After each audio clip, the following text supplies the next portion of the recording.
Welcome back to another leg in our race around the world here at the Pitstop Pals, part of the Reality Realm Network. I am your host, Kevin Oliver. And my name is Brett Parnell. That's not true. This is the wrong show for that. Oh, my name is Bruce Heller. And we are talking about Season 7, Episode 11, the finale. 5 continents, 25 cities, and more than 40,000 miles. Bruce, what did you think? Well, first off, to those on our YouTube audience, as they can see, I traveled down here to where the finish line was back when this aired in 2005. In I, Miami. okay, yeah, it's in Miami, Florida, and I knew the name of the place until just now. I watched a YouTube video about it today. Got the whole cast back here together. Pretty awkward for a couple reasons, but here I am. As you can see in my background, I'm really here. Totally not in the office. But Joyce even reshaved her head for this. Yes. Wow, I'm impressed. Yeah, so here I am in Miami. This isn't like it's an actual place you can go. I forgot the name of it, but this was a fun finale. It was Bonnet Place, Bonnet House, I think. Bonnet House. But this was a really fun finale. Awesome comeback in the second leg. We have 2 legs in one episode, which we've had another time this season. The first leg felt short. What? The first leg felt short. Because it was. Yeah. But see, we had another episode this season that was 2 legs in one episode, and I didn't know it was that way till Mr. Phil said, see what happens in the next leg that starts in a few minutes. This time I was expecting it. I'm so proud of you. I am too. Okay. Do you know who said the quote, 5 continents, 25 cities, and more than 40,000 miles? Mr. Phil? Mr. Phil. Rarely does he get an episode title, but he did here. TJ would be so proud of me. TJ would probably say, who the hell are you? But yeah, sure. That's fair. Do you got any quotes for me? Yeah. Let me pull this up. So I have Ron right off the bat saying, when I was in the military, I was dealing with soldiers. We didn't have emotional issues, as he was talking about how Kelly's so emotional all the time. I have kind of a funny moment with Rob and Amber, and this was at one of the challenges, I think. Might have been the raft building. And Amber says, whatever to make you happy. And Rob says, that's my girl. And Amber kind of gives him this face and says, after the race, you can make me happy. Yep, I wrote that down too. And like, it wouldn't have been funny except for the face she made when she said it. I'm like, okay. And the face that Rob made when he heard it. Just fantastic. I don't need to know anything else, but that was fantastic. I don't think you have to say anything else for us to all know what else. Well, yes, but that was hilarious to me. Yeah, I thought it was funny. We have Ron saying Rob's got fear in his eyes as the camera pans to Rob and Amber in the cab, and Rob is just like smiling. His face is lit up. So that contrast just made me laugh. And this isn't a quote, but at the golf tee thing, Kelly like went full golf swing and hit a golf ball that landed about 3 inches away from the tee on the ground. And I'm not sure how she did that, but that was hysterical. Have you ever been golfing, Bruce? It's been forever. I was a kid. I think that if I took you out on the links, you would understand how she did it pretty fast. Either way, it's still funny. Yeah, those were all good moments. I got a few here. It was right at the very beginning when they were doing their mandatory rest time, and they were all drinking beer. And Rob says, so which team is finishing second? That was great. Yeah. Ellie, at the same time that Ron said the thing about the emotions, we're not getting sponsored, so I don't know why you keep holding up your Popkins. Not with that attitude. Maybe some soda executive will see this with my Mountain Dew and my Dr. Well, Pepper cream soda I have and decide to send me free stuff. I Don't know noticed unless that you try. I noticed that you quite often yesterday when we were filming Roundtable Talk were showing your Mountain Dew can every time you picked it up. I've always done that when I'm drinking soda while we record. I'll show the label, then take a drink, then put it back down. Yeah, you weirdo. You don't know unless you try. What if someone from PepsiCo sees that and sends me free stuff? Nobody from PepsiCo is gonna watch this Not with that podcast. attitude. I don't think my attitude's going to determine whether they watch it or not. We don't know that they are or not. We don't know the Pepsi executives. Okay, whatever you say. Anyway, It's admittedly unlikely, but I mean, I got nothing to lose other than you. except looking like a lunatic. I'm a lunatic anyway. That's fair. I've got nothing to lose other than your patience, and that's going to run out on me at some point anyway. So, So Kelly, she goes, he doesn't figure out the quality woman I am. That's his fault. And I put in all caps, yeah, okay. Because once again, Kelly cannot convince me of the quality woman she is after what she said about him being a POW 3 episodes ago. I'm sticking to my holding my ground on that one because that was not okay at all, and I'm not a Kelly fan at all. But then there was another sweet moment right after that with Joyce and Uchenna, where Uchenna was talking about how they they had been exploring other options prior to the race that included the Joyce and Uchenna not being together anymore. They also did that after the race. Anyway, but that's besides the point. But he says, I've never been more proud to be Joyce's husband as I am right now. And I just thought that was a really sweet mm-hmm. comment. Did not age well, but sweet as it is. It didn't happen right away, at least. They came back for a second season together, so it aged well for a few years there, at least. Yeah. I'm just referring to in the grand scheme of things. In the years that they've been on our TV, they've been divorced more than they've been together. Huh. I guess that's true. Yeah, because this was 2005, so 19 years ago, and they got divorced in 11. Yeah. So They should do a season or like it's all these teams that used to be teams, but they've like broken up or divorced since being on the show, and it'd be like an exes season, but they have to work together. that would be both beautiful TV and um I don't it'd be beautiful TV, but I'm really scared to see the result.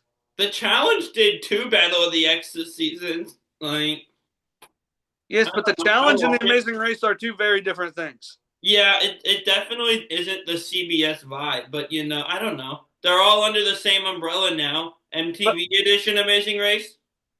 but also with the challenge, you're not forced to be literally side by side 24 hours a day. No, but it was in teams, and they still had to like work together. And Right, right. But they also were able to have some separate time. I would watch this season, and I I feel would like Joyce too. and Buchanan might do well because, like, you think about the competition, like Brooke and Robbie, for example. There's no way those two get along. They barely got along when they were together on the show. Yet they still made the finale. True. I would be okay seeing them back on my screen. I liked them a lot by the end of that season. Absolutely, me too. But yes, CBS, use my idea. And don't pay him for it. Okay. Amy and Mountain Dew from the PepsiCo executives that watch our show. Okay. So Ron, as soon as they got to Jamaica and he's in the taxi, he says, the smell of a third world country again. That was fantastic, actually. I remember that. Yeah. When they were building the rafts, Ron says, the last time I built one of these was, never. So calm down. Yeah, she's not great, but like him being really snippy with her this episode, I didn't love either. Like, just I'm over both of them at this point. That's fair. Joyce and Uchenna, another sweet comment from Uchenna. The two things they haven't taken from us is our heart and our head. Yeah. And obviously that paid off well for them. And then Joyce and I are still here for a reason, and it's not to come in last, which aged well. Mm-hmm. Um, and then right after that, I have Ron saying it's kind of like a needle in a haystack of needles. What does that even mean? I I don't know. I can't. I It's hysterical, but that's just a pile of needles at that point. yeah, Grab it's not a haystack. Yeah, you're right. It's a needle stack. it. Ow. It's like finding a needle in a needle stack, Finding which Nemo. sounds a lot easier than in a haystack because they didn't say what needle. They said a Yeah, needle. if they don't specify which needle, just grab one off the top and Exactly. move on. Um. Oh, when Joyce and Uchenna were begging for money in the airport, Uchenna goes, "I can do cartwheels. I can dance a jig. Whatever kind of entertainment you want." I wish somebody would have asked him to dance a jig for some money. Yeah. That would have been amazing. Let's see. Do I have anything else here? I do have one more, and it's at the end, and it was after we found out who won and everything, and Uchenna was talking to Len at the finish line, and he was saying, "I'm hungry as hell. I went over 24 hours with no food," and Len's response was, "That's not going to happen again."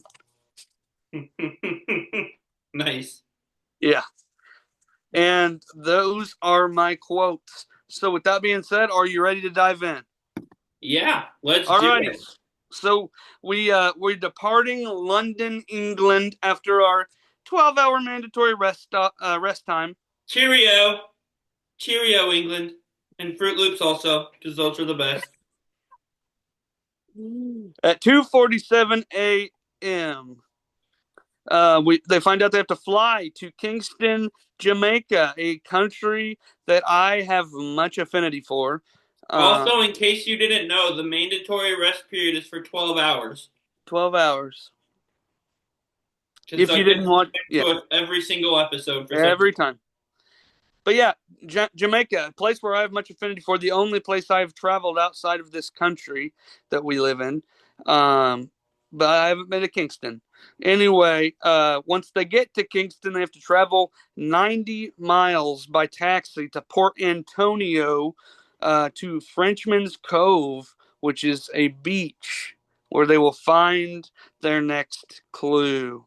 Also, real quick, because I think this is near the beginning, before we fly to Jamaica, we have Ron and Kelly in the airport, like actually deciding this is the time to talk about what's next and if they're going to stay together or not.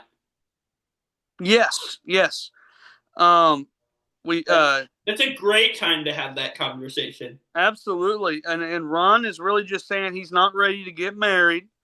And Well, he Kelly says is, he doesn't want to be controlled. I feel like he thinks marriage is just going to be her controlling him. Is the well, way if he it's, phrased it, but I think, that he feels like that's what the race has been so far. And so they're if, just not a good fit for each no, other. it's not. And once again, I will say that going on the race with your significant other, trying to figure out if there's a long term future, there is not the time to go on the amazing race. I mean, it kind of worked for our winners. Were they not doing the same thing? They didn't know their relationship status when they came on. But their connection was much further along. Fair enough. A year ago, Ron was in Iraq and not even didn't even know who Kelly was, I don't think. Well, actually, like 20, 21 years ago at this point. This I it mean, a year ago this from when it was nowhere. filmed, ding dong. You didn't specify that. When I'm talking in context of their conversation, it's implied. Noted. Okay. Um, but the flight was at 12:40. That was the first flight, uh, and so it seems that all teams are going to catch up. But what I noticed here was that I don't know if you saw it when they got on the plane. Ron tried to hold Kelly's hand, and she like wasn't having it. I She missed like pushed his that. hand away. Oh wow. Yeah, she like pushed his hand away. I mean, that's fair.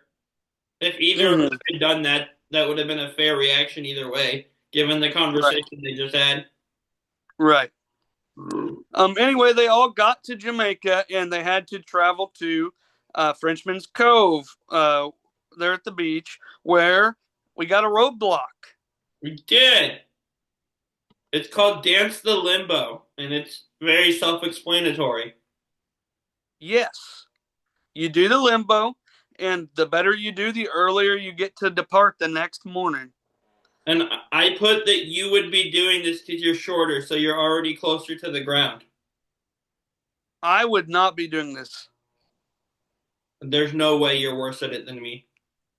Yeah, there is. I have no flexibility. I don't either. This is about as far as I can bend over. There's like a. This is great for the audio audience. Okay, so we're about even. You just have less back to have to bend because you're shorter. Either way, Yeah, we're screwed at this I one, I can't touch guess. my toes. We're screwed. Um, I bend that's over what. and like from my fingertips to my toes, there's at least a foot. I don't measure it, but Same, same. we're gonna be terrible at this. Okay, that's Yeah. good to know. Yep, we're screwed. The girl does this for all three teams, by the way. Yes. But to note, one of them is because Amber has to do the last two roadblocks. Rob has already completed his 6 for this race. I either didn't know or had knew and had forgotten that they had to do the same amount of Yep, roadblocks. it's that's always been a rule. Okay, so I just forgot. I've probably heard it at some point. But what we find out is that Joyce is not very flexible either. Amber and Kelly basically both succeed in the optimal amount of times. They have 8 chances. Only 5 times you have to go if you never knocked the bar over. And so Robin Amber and Ron and Kelly both get to leave from Frenchman's Cove at 8:15 in the morning because they have to spend the night there. Joyce and Uchenna have to leave at 8:30. So 15 minutes is 15 minutes in this race, and so uh, it could have been a big deal. It didn't end up being a big deal because there's other equalizers later on, but 15 minutes is still 15 minutes. But they have to proceed to Grant's level at the Upper Rio Grande uh, for their next clue, Yes. which is a detour. Do you want to talk about the detour? Um, I forgot what the other one was, but the one that all three teams chose was raft building. And they Okay, had so the other option, it was either raft it or build it. The one that they didn't choose was where they had to raft on one of these bamboo rafts 8 miles down the river to get their next clue. See, that sounds way more fun to me. Yes, but it's also way more time consuming. Unless you're Ron and Kelly, who just didn't know how to build a raft and didn't want to listen to each other. That's for sure. But tell us about Build It. Yeah, so they have the bamboo. It's pretty self-explanatory. They have the bamboo. They're building this raft, and once they build it, they have to like use it to cross this river and climb up this hill that, as we see with Rob, is quite slippery to Oh get my the clue gosh. and come back. And steep. Yeah, it's yeah, that hill's pretty weird. Yeah. And Rob refuses to use his gloves. Yeah, I don't know why. He cut his finger on one of the wires, but they finished pretty much at the same time as Uchenna and Joyce, even though Uchenna and Joyce got there later than everybody else. Um, but like you said, it was kind of slippery, that hill, because when Rob grabbed his clue at the top, he literally slid down basically into Uchenna. Yeah. Uh, and and so Rob and Uchenna are pretty much together at that point. Those two teams are leaving this detour at the same time. When their next clue says they sorry when their next when their next clue says that they have to travel 80 miles to Montego Bay, where I have been, to the next pit stop. Yes. Uh, yeah, and so Rob and Amber leave that place, leave the detour first, with Joyce and Uchenna right behind them, and they're doing this as Ron and Kelly are just getting onto the water. Um, and then everybody kind of got caught up. Uh, R- Rob and Amber and Joyce and Uchenna, both of their taxi people had to stop for gas. At the same time, Joyce and Uchenna left. Before Rob and Amber left, in came Ron and Kelly's taxi, stopping for gas. But after they stop for gas, it gets a little interesting, as there was a traffic jam. There was a police checkpoint that pulled Rob and Amber over. They didn't get cited for anything, but they got pulled over, and Yeah. that put them in third. But then Joyce and Uchenna had a tire blow, uh, Uh-huh. which allowed them to get put back in third, and it allowed Ron and Kelly to end up being the first team to finish, with once again no prize for the first place team at the pit stop. Yeah. Robin Amber second, Joyce and Uchenna third. Fortunately enough, this is a non-elimination leg, but just like normal, we have to take all of your money, all of your possessions. You must start the next leg of the race with $0 to your name. And that was the end of that leg. That was really And fast. it was really fast. Normally, I have about 5 pages of notes on a leg, and that was 3.5. Um, so yeah, it is final leg time, as they're departing Montego Bay, uh, with a clue that says that they have to go 15 miles to Lucia, get a bag of 50 onions, go to this Caribbean jerk restaurant where they will cut all of them, all 50 onions, to get their next clue. And that sounds like a terrible time, because I start crying after one onion. I don't need 50. I prefer Funyuns, the onions. The F makes a big difference. Have you ever the F makes a big difference. Have you ever have you ever cut a funyun? With my teeth, when I put it in my mouth to eat it, yeah. Fair.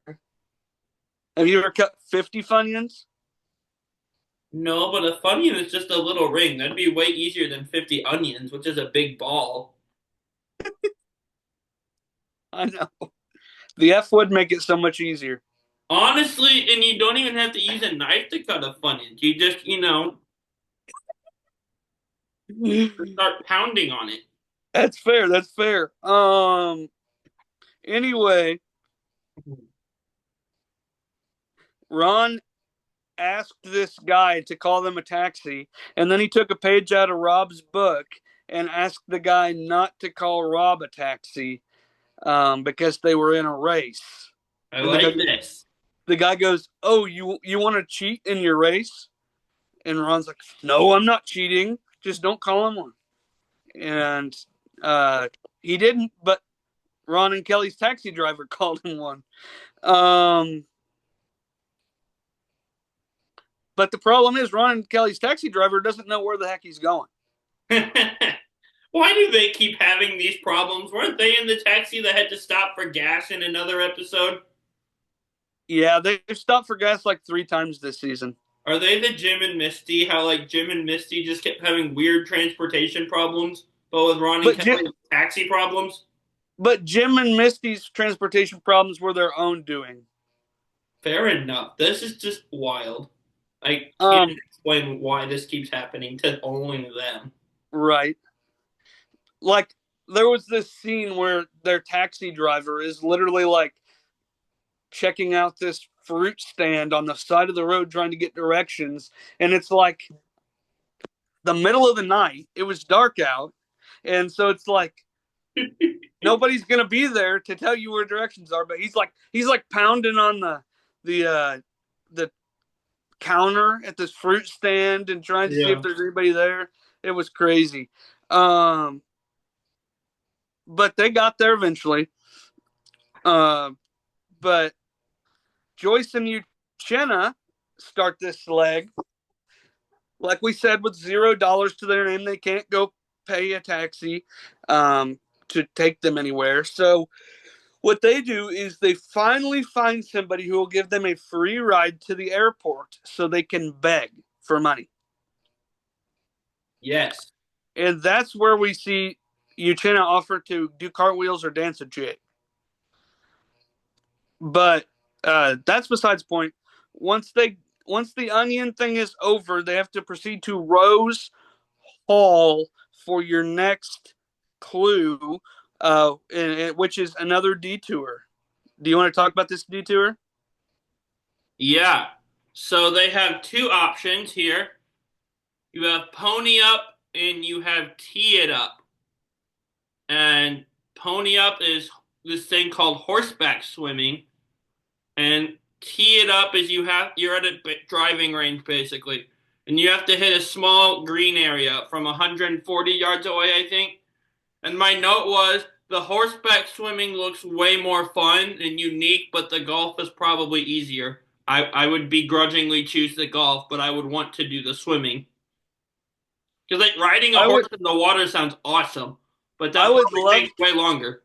I would love to do either one Yeah, because I do I'd enjoy either one, but I can go to a driving range anywhere. Horseback swimming looks awesome.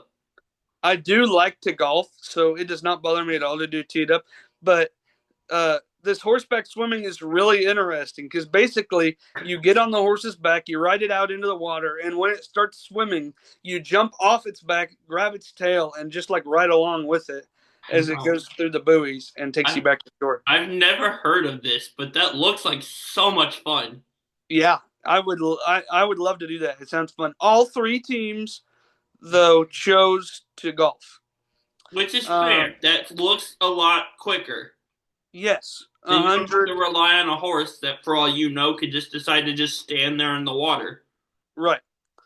But Robin Amber and Ron and Kelly were way far ahead at this point because Joyce and Uchenna had to go to the airport and beg. But they finally got their onions about the same time as Robin Amber and Ron and Kelly are doing their detour. And Rob and Kelly are the two that successfully got balls onto the green. And both of them took quite a bit of time though. But once you do the detour, there's a clue where it says to fly 800 miles to San Juan, Puerto Rico. Uh, and so they get to the airport, or they have to, and then when you get to San Juan, Puerto Rico, you got to drive 8 miles to find your next clue. Uh, Rob and Amber, they had first finished the tee it up thing, so they got to the airport. But they would not let Rob and Amber originally on the flight. They wouldn't let Rob and Amber on the 9:15 flight Mhm. because it had already closed. But there was a delayed flight at 9:54 that they were able to get on. Yes. Now Ron and Kelly did not make it there in time to do that, so they got on a 12:42 flight to San Juan, Puerto Rico. And at this point, we still see Joyce and Uchenna haven't even got to the golfing yet. As as we get the next clue opened after the 8 mile drive, after the flight in Puerto Rico, where it says they have to drive 87 miles to Aguadilla to an abandoned sugar factory to find your next clue. Refinery, Oh, okay. which I don't know what the difference is, but you know. Yeah. Oh, well, I suppose. Yeah, so Rob and Amber get to the abandoned sugar refinery, but oh no, the gate's closed. The place isn't open. Until 7:30 the next morning. And so Joyce and Uchenna were able to hit the ball onto the green, get on a flight, get to the 8 miles and to the sugar refinery before it opened. Everybody is caught up, and here we are going into this sugar refinery to get the next clue with By the all way, three were teams. Ron and Kelly just sleeping in their car right outside the gate? Yeah. Okay. I just wanted to make sure I realized that's what was happening. Yep. Um, the next clue, though, calls for another roadblock. Bruce, what do you think about this roadblock? Jump off bridge. Yeah, you can do that one. Happily. It looked like a lot of fun to me. They had to jump off of this bridge and swim 90 yards to a clue and Well, then you have boat to back. find the bridge first, which proved more difficult for one team than the other two. Yeah, I don't think it was a hard thing to do. I think that Amber just wasn't paying attention. Yeah. Anyway, the roadblock was done by Amber, Ron, and Uchenna. Um, both Ron and Uchenna have a lead on Amber and Rob here because Amber did not know where the heck she was going, wasn't paying attention. They went all the way back to the ground, went all the way back up to the clue box, then realized where they had to go. It was a whole mess. They were way behind for a little bit there.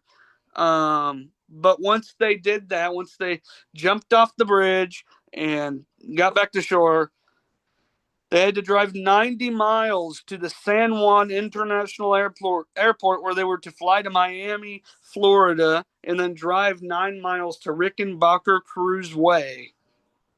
Yes.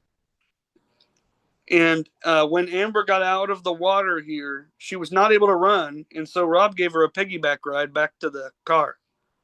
Yes, and this flight they get on to go to Miami, this is where things get interesting because the flight door was closed, and they somehow, long story short, they reopened it for Joyce and Uchenna.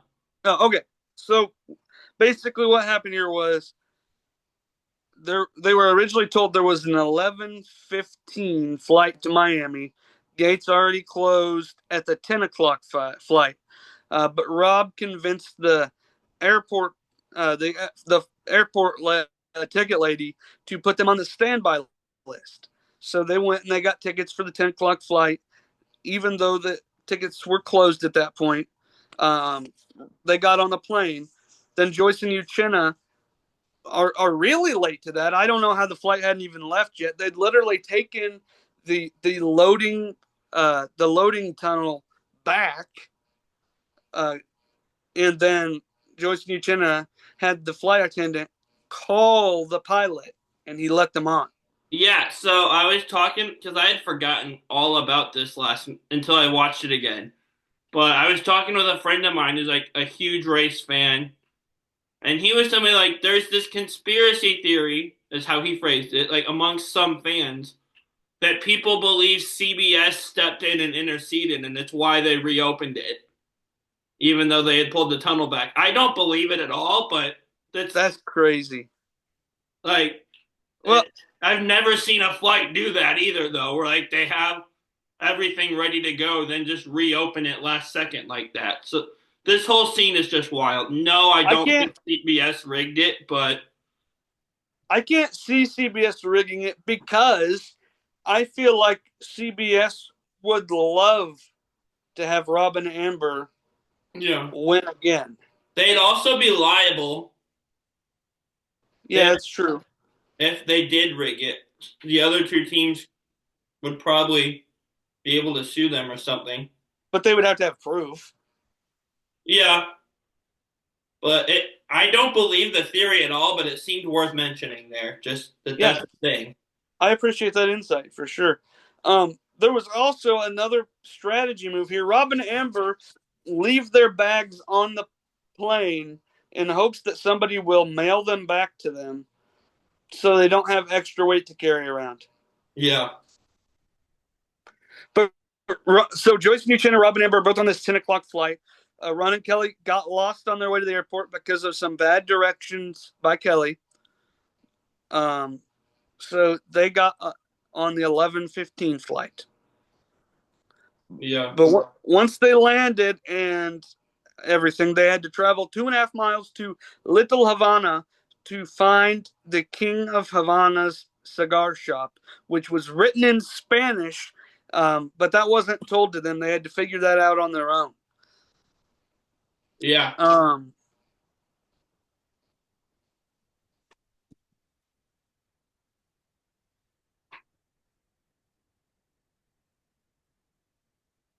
but both of them had to figure that out. It's that's what I wrote. Okay, so both it shows both Rob and Amber and Joyce and Uchenna asking people for directions, asking people where is the King of Havana, and they got two very different answers. Joyce and Uchenna got told 11th Street. Rob and Amber were told the intersection of 27th and 8th. Um, and Joyce and Uchenna's directions were correct, as they got there way before Rob and Amber did. Rob and Um, Amber ended up at a place called King's Laundry at some point or something like that that had King in the title. and they also ended up at a tire place. That's what it was. King's Tire, not laundry. I knew it was something that wasn't cigars. Mm-hmm. Same thing. Yeah. Um. So Joyce and Uchenna see a thing. We have to head to Fort Lauderdale. Follow the marked path to finish. At Bonnet House. Yes. But as Joyce and Uchenna are on their way there, Uchenna realizes that the taxi meter is higher than the amount of cash that he's been able to get. So once they get to the Bonnet House, he is running around everywhere trying to get people to give him money, um, scrounging up just enough money because he doesn't want any kind of penalty once he gets to the finish line to be the reason they lose. And Then the camera pans to Phil on the mat and all the teams lined up cheering on the teams. And I hear some of the teams are like whispering, Uchenna and Joyce, Uchenna and Joyce. They didn't want to see either of the other two teams coming in first place. And much to their pleasure, around the bend comes Uchenna and Joyce to win Amazing Race 7 and $1 million. Yes. Fantastic season. Love them as winners. Yes, they're great, and they had a very beautiful speech at the end there, and Joyce was almost in tears, and she was saying how she could hear all of their prayers and feel all the love from all the different eliminated teams, as well as from her family at home.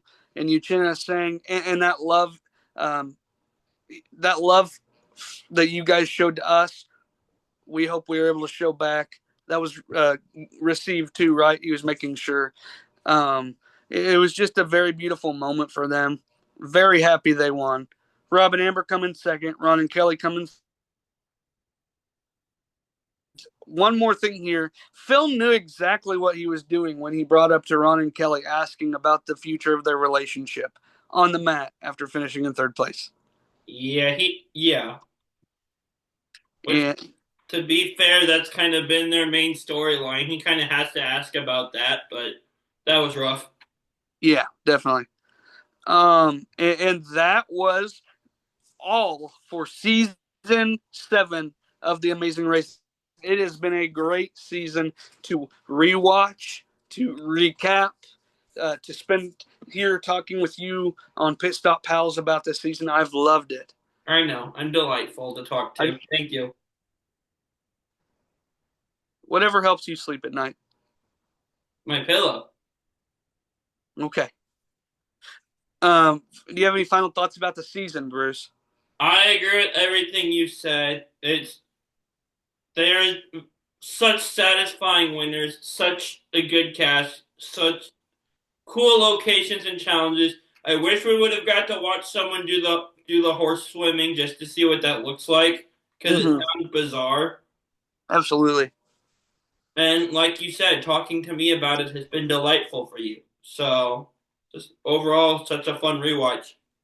For sure. Now, last the last rewatch we did, season 25, we ended it by doing a likability ranking of all 11 teams on the season. So once again, I asked Bruce if he could come up with his likability ranking for all 11 teams. Bruce, were you able to do that? Yes. Okay, so did I. And so we're going to walk through these 11 teams before we wrap up season 7 rewatch here on the Pitstop Pals. Um, I don't think that there's going to be any difference in our last answers. Uh, so go ahead and tell everybody who we both had at number 11, Bruce.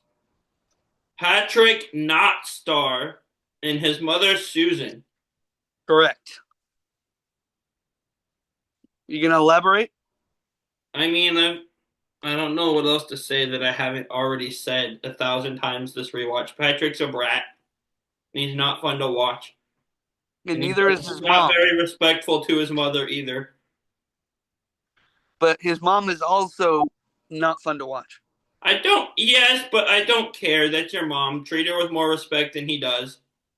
I agree with that, but she also is asking for it sometimes. That's true. She's awful too. Yeah. I also had Susan and Patrick there. Like I said, um, not fun to watch. Did not like them. They are the so the thing about reality TV is you have to have people that you love to hate. A good villain, right? We got that over in Survivor with the likes of, for instance, Russell Hantz And Rob. and Rob too. Yeah, somebody I that love you Rob, but a lot of people don't. yes, but they love to hate him. They make great TV. Patrick was the villain that you don't want. Patrick was the one that we hate. Just hate. There's no love to hate. We just hate him. I feel like calling him a villain is too much credit. He's just a whiny child. That's fair. That's fair. And my apologies once again to Stevens Anywhere because I accidentally kept calling Patrick Steven while he was on this, I and, forgot about that. and that is a disgrace to anybody named Steven. Noted. I accept your apology. You're not Steven. Accepting it on behalf of the Stevens. All right, who do you have as We know number someone 10? whose last name is Stevens. Just text him and say you apologize with no context. See what happens. Now, I don't want the conversation that will follow. That's why I'm telling you to do it because I don't want it either. I love him. He's fantastic. Yeah, definitely. Who do you have at number 10? I have Ray and Dina. We are gonna have so much parody here. There's no way because I do not have Randina here. But go ahead, tell me why you have Randina here. I'm trying to remember them. They, They're the ones who were on again, off again. yeah, and he was yelling at her a lot, or like he was really fussy, wasn't he? I think my problem is more with him than her. No, I think it was the other way around. Either way, they argued and bickered a lot, and I was tired of it by the time they went home. That's fair.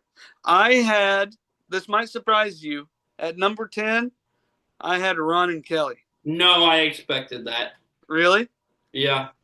Early on in the season, I was very high on Ron and Kelly. About 3 episodes in, I was saying they were my favorite team of the season. And they Yeah. were until we got about halfway through and Kelly started being really terrible to Ron.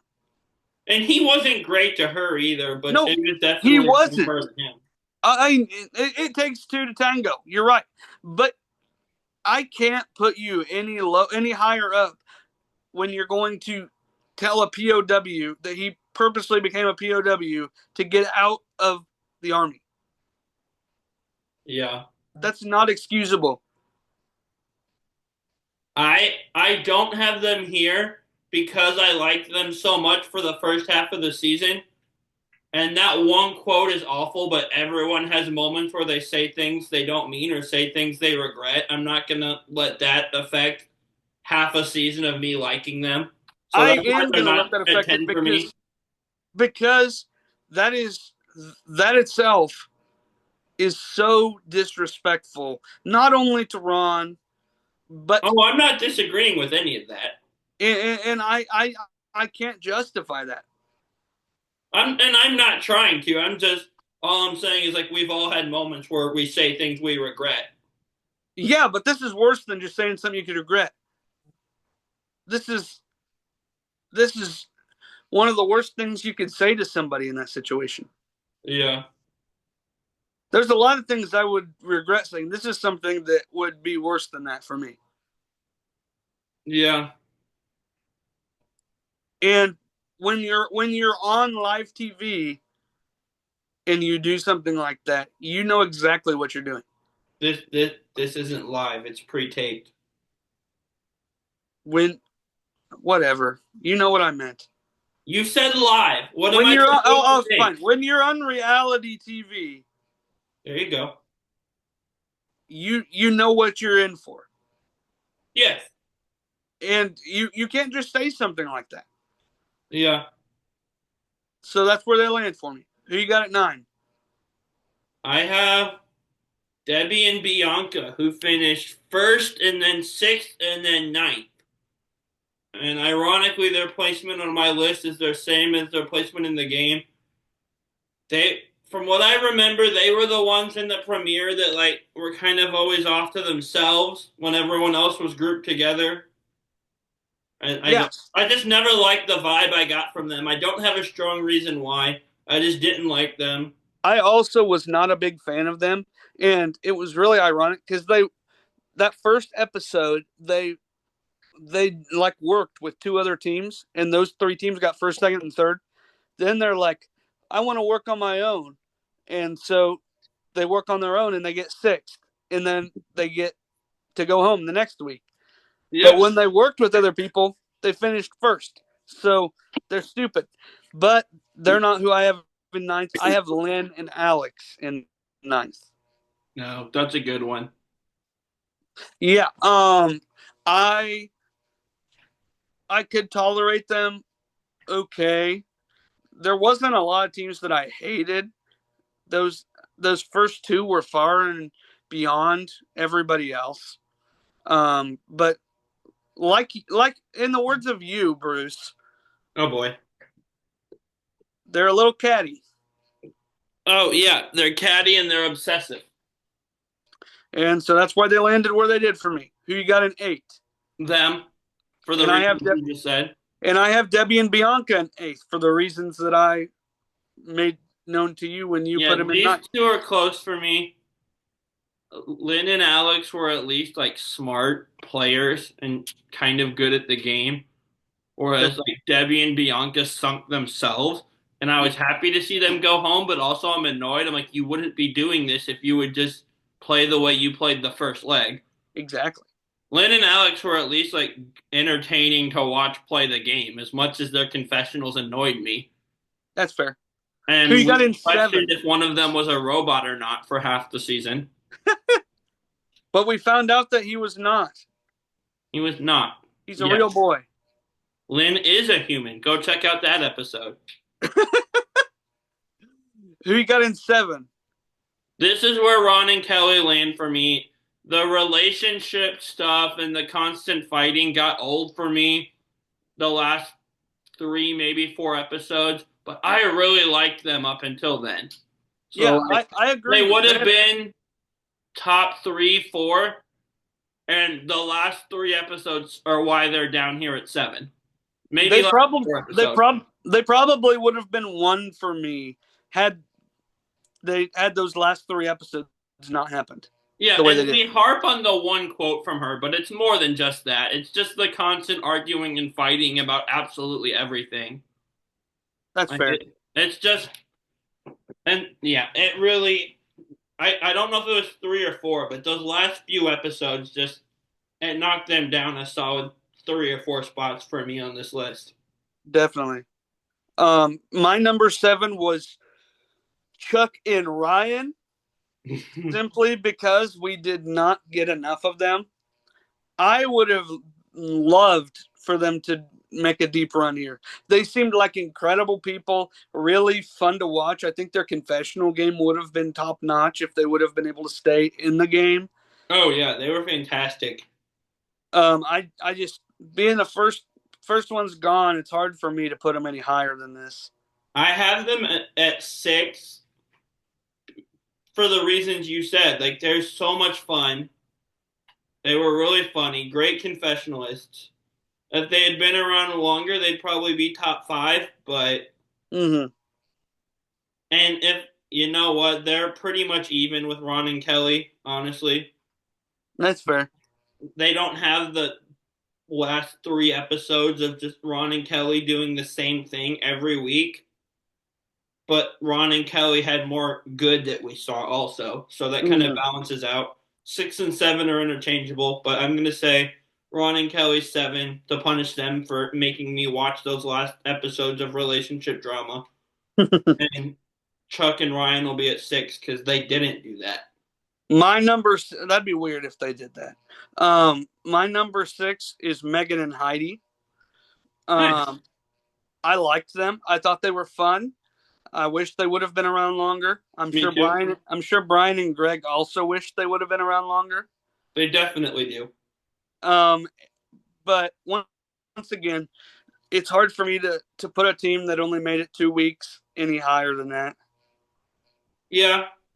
We just And didn't get enough content for me to justify any higher up. and see you said we were going to have very different lists and we're kind of just we have similar lists, but like one spot off. Because Megan and Heidi are my five. I wish we would have gotten more of them. We got more of them than we got from Chuck and Ryan. I they seem really funny. I enjoyed their content. I wish we had gotten more content of just them instead of them in relation to the two guys. Because I feel like half of the content we see of the girls is just in relation to them and the guys. That's valid. Which that's not the case with the guys, by the way. They The gave guys them their own also edit. made it further.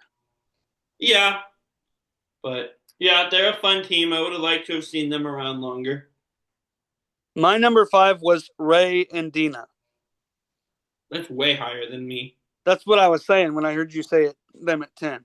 I did not mind Ray and Dina. They made, to me, they gave off very much Brooke and Robbie vibes to me.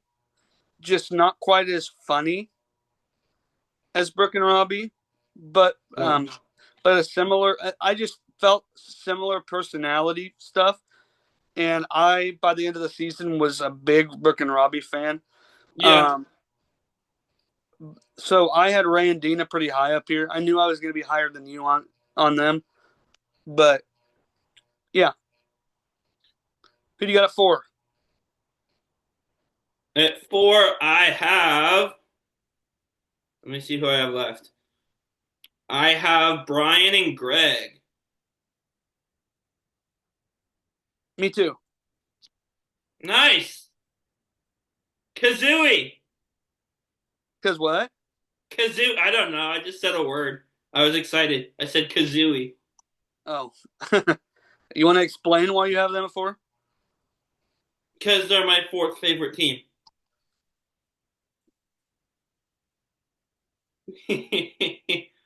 For the audio audience, I got an eye roll and a face palm on that one. I thought Yes, I'd you get did. one. I got both. But Talk so about Brian and Greg. double points for me. Talk about Brian and Greg. I'm getting there. Hush. No. I lost what I was saying. Oh, they're fun. They're not the smartest in the world sometimes, but they're entertaining. They're fun to go on the race with. They chose a You mountain went on the race with them? challenge. Well, I feel like as audience we go on the race with all the teams, That's fair. but they chose a mountain biking obstacle and then got a flat tire, which stinks, but they were really fun. They also rolled a Jeep and hurt their cameraman. Yeah, I don't know how they did that exactly because that was pretty flat path they were driving, wasn't it? No, it was really I mean like terrain wise it was pretty rocky. Oh, If we're talking about like it was there wasn't like hills and stuff, but the road was in bad shape. that's fair. Um Still, they're the only team that did that, so that's worth noting. yes. I have Brian and Greg here as well. Um Bruce, I'm surprised you didn't have them higher than fourth because you had like a man crush on them. But They're fantastic. I thought that, yeah, I thought they were great. I will still um, affectionately call them the meatheads Oh yeah, um, because they were a very physical team. But when it came down to um, being able to use their head, that's where they got in trouble. yeah. And you said for like 3 episodes they're gonna get a not meathead challenge, and it's gonna cost them, and they did, and it did. Yeah, it just took my prediction a while to come true. Yeah, that's Who you okay. got it? What? That's okay. Yeah. Who you got at three? I have. I have to think about which one is which for a second because they both have female sounding names. Meredith is the man. I have Meredith at 3. Just Meredith? For half the season, it was both of them. From the elephant forward, Gretchen was annoying, and again, I just don't like that she misuses the word God like 50 times an episode, That's and fair. that became grating when she does it every time something happens. So, for like, yes, I'm putting Meredith here overall, but for the sake of these rankings, I have to put them as a team here. And Gretchen wasn't bad for the first half of the season. She just became annoying after from the elephant forward. That's fair. Also, why would you think sitting on the elephant is what you're supposed to do? Because there was a seat up there. Nope. It just Um, makes it heavier for the rest of the people to have to push. my number three was Rob and Amber. Also, Kevin hates old people while I'm talking about the old people. You just wait. My number three was Rob and Amber. And um I figured I would have them lower than you. We're both big Survivor fans. That being said, I don't just because I love Survivor, just because I love Amber Burkich Mariano, and just because I think Boston Rob's pretty cool. Yeah. Um, as a pair, that does not mean that they were. This is a likability ranking. If we're talking about gameplay, they're number one for me all day long. Kevin hates Boston Rob. That's what I'm learning right now. No, you know that I don't hold Boston Rob as high as you or Brett. I know. Yeah, that's fine. Most Honestly, I prefer Amber over Boston Rob. I feel like a lot of people do. I feel like that's not true. I don't know. There's a lot of people within the Survivor fandom that just don't like him at all. And there's nobody talks about Amber though. Nobody dislikes her though. Right, but nobody is like top of mind Amber. If you ask all the people that hate him, they would choose her over him. That's a lot of Yeah, people. but So what I said I was right. still A think lot of there's people more. would. No, I still think there's more people that like Rob or at least like his game than don't. Oh, I agree, but it's still true that if you ask a lot of people, they would choose her because they don't like him. It's just you have to ask the right people. But you said most. Oh, I thought I said a lot. No, I'm pretty. Oh, you might. I don't know I don't anymore. know. I took it as more people like Amber higher than more people like Rob higher, which I disagree with. Yes, I disagree with that also. Okay, so we're on the same page. We don't know Mhm. exactly what was said. We're Kevin hates Rob. That's what I'm learning from this. No, that is I never said that. Oh, right. That's old people. Never mind. And Bruce, You don't even remember it. what do you hate? I don't remember I what he don't said. remember. It was something. Oh man. Also, Yep. by the way, there was no Travelocity prize for Joyce and Uchenna winning the final leg. That's because they got $1 million. For the game as a whole, but there wasn't a prize for that leg by itself. There never is. There should be. No, you get $1 million. For Anyway, everything, but like that leg individually, you should still get like no, Travelocity because also. this is the thing. To win the whole game, you have to win that leg. You should get a prize for the game and for the leg. No. More prizes. Then why aren't you complaining that there wasn't a prize for the last leg? Because you did it for me. You never complain about it. Because you always do. We don't need to say the same thing. No, but you don't even agree with me. You just say, okay, let's move on. I mean, it is kind of weird. I would think they would keep it consistent and just do one for every leg. But for some reason, Boston Rob and Amber always get a prize once they win. Because they win a lot. Yes, but But Joyce they and didn't Uchenna, win the one. The one leg, the Travelocity prize went to last place. correct, which was Ron and Kelly. Which was kind of randomized. It just happened to go to last place. It wasn't designated for last place. Yeah. But here's the thing. Joyce and Uchenna have won multiple legs, and they've never won an individual leg prize. Well, they got $1 million. That makes up for it. But you just told me that they need a prize for winning that leg, not just the whole race. I can say both. No, you can't, because that's contradictory. Whatever suits my argument at the time. Well, you do realize this is being recorded, so yes, there basically if it were up to me, there would be a Travelocity for every leg, including the last one. I just want the gnome. Just go on Amazon. I've thought about it. Gnome. I've thought about it. Gnomeo and Juliet. That was a good movie. It's a good movie. It was a good movie. So all right, who do you have at number 2? Number 2, I have our champions, Uchenna and Joyce. Fantastic television. Love them. Love their bond. Love her and her willingness to have her head shaved and her hair cut off. Just fantastic team overall. So my number 2 was Meredith and Gretchen. Nice. I have them higher than you. You cannot say I hate old people anymore. Well, I said it all season. I've made my point. The audience knows the truth. When we're talking about likability, they were like so sweet, so fun to watch all season long. And they wouldn't go away. It was so cute. Like you think they're gonna finish last, and then somehow they don't. Yeah, it was great to watch. And I don't know. It was just adorable. Wholesome. Well, that's another word for it. Yes. Yeah. And that comes down to our number 1 likability, which are not the same. Bruce, go ahead. Brooke and Robbie.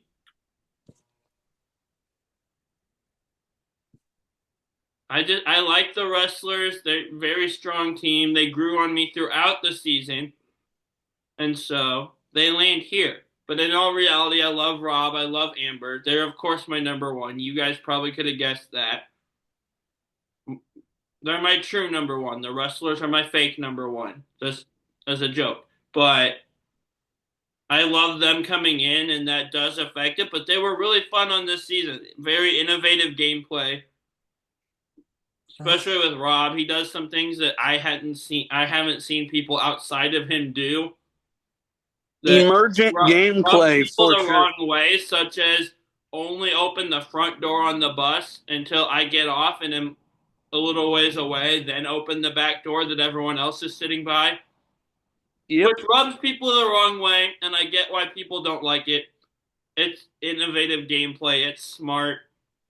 He's clever. They're awesome. That's fair. I do think I do love Rob and Amber. I do think that they were fun on this season, but I do think that there is merit to the other people not liking them. Oh, absolutely, As there is. well, yeah, and I just wanted to make that point clear because a lot of time it seems like you get mad when other people hate on Robin Amber. No, I got mad when Lynn and Alex made it their whole personality for That's every fair. episode they were on. That's fair. But it's just uh if it was you, yeah, great gameplay.